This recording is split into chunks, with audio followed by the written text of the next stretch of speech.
Nemojte ih sputavati, nemojte ih omalovažavati, nemojte im otežavati poslovanje. Pomažite im da stvaraju, budite im na usluzi, jer to je vaša zadaća, biti na usluzi građanima RH, ne vladati njima. Hvala vam poštovani potpredsjedniče Sabora, poštovane kolegice i kolege. Listajući mrežne stranice Facebooka došao sam do objave iz grupe Glas poduzetnika gdje je jedan od članova grupe napisao sljedeće. Pompozno se najavljuju novi krediti, poticaji i ostale mjere za pomoć poduzetnicima, gospodarstvu i za očuvanje radnih mjesta. Ukratko, naša situacija i dosadašnje iskustvo s potporama, mjerama i kreditima vezano uz tvrtku koja se bavi, točnije tada se bavila, ugostiteljskim segmentom našeg poslovanja je sljedeće. Nakon što smo zatvorili objekte po nalogu Vlade u skladu s usvojenim mjerama, podnijeli smo zahtjev za potporu za očuvanje radnih mjesta kao i za kredit za likvidnost. Nismo imali, niti danas imamo nikakve otvorene obveze prema bilo kome, bez dana blokade na računu od osnutka tvrtke. Potpore su nam isplaćene za prva 3 mjeseca sa zakašnjenjem zadnje isplate skoro 3 mjeseca. Cijelo to vrijeme mi zaposlenicima isplaćujemo plaće, prihvaćen je naš zahtjev za drugi krug mjera, no naknadno je odbijen jer smo imali zabilježen rast prihoda. Naime, čekajući isplatu mjera, drznuli smo se zaraditi za isplate plaća zaposlenicima.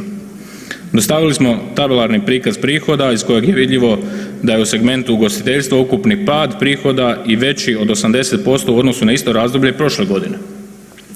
Kroz navedeni period čekamo isplatu HAMAG COVID zajma koji je već odobren, odnosno pozitivno ocijenjen, ali nema sredstva za isplatu.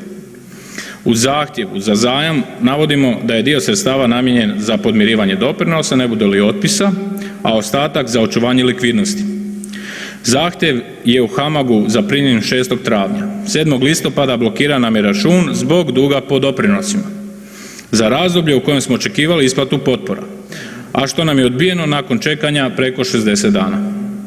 Od 6. studenog, 7 mjeseci kasnije, nakon čekanja isplate kredita za koji udovoljavamo sve uvjete, od HAMAG-a stiže odbijenica zbog 30 dana blokade. Račun je bio blokiran po nalogu Porezne uprave za iznos doprinosa od kojih smo trebali biti oslobođeni. Toliko o namjerama i mjerama. Ukoliko naš slučaj nije jedini takav, a nekako vjerujemo da nismo usamljeni, molimo da nam se javite jer razmatramo mogućnost tužbe. A uz to smo spremni dostaviti konkretne podatke u cilju dokaza kako nas je Vlada izigrala i da izbjegnemo takvu situaciju u budućnosti. Hvala i sretno svima. Ova objava je samo jedno iskustvo za koje vjerujem da nije iznimka već pravilo.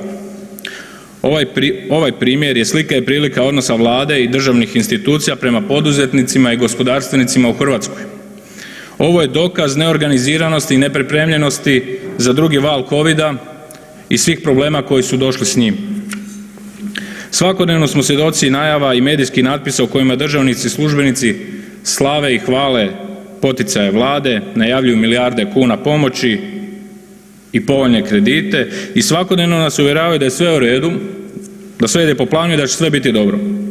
A onda s druge strane imamo priliku čuti ovakva iskustva s tim njihovim spasonosnim poticajima i mjerama pomoći. S ovakvim odnosom prema poduzetnicima možemo očekivati izlazak iz krize 2033. godine, a ne kako je ministar Marić najavio 2023. Za ovom govornicom ću se ponavljati koliko god puta bude potrebno. Samo da jednom i zauvijek shvatite da jedino poduzetnici u Hrvatskoj svojim nesputanim poslovanjem mogu unaprijediti životni standard hrvatskih građana. Vi to ne možete jer ne stvarate. Vaš zadatak je poduzetnicima osigurati pravni okvir za njihov rad i omogućiti im napredovanje u njihovim poslovima. Nemojte ih sputavati, nemojte ih omalovažavati, nemojte im otežavati poslovanje.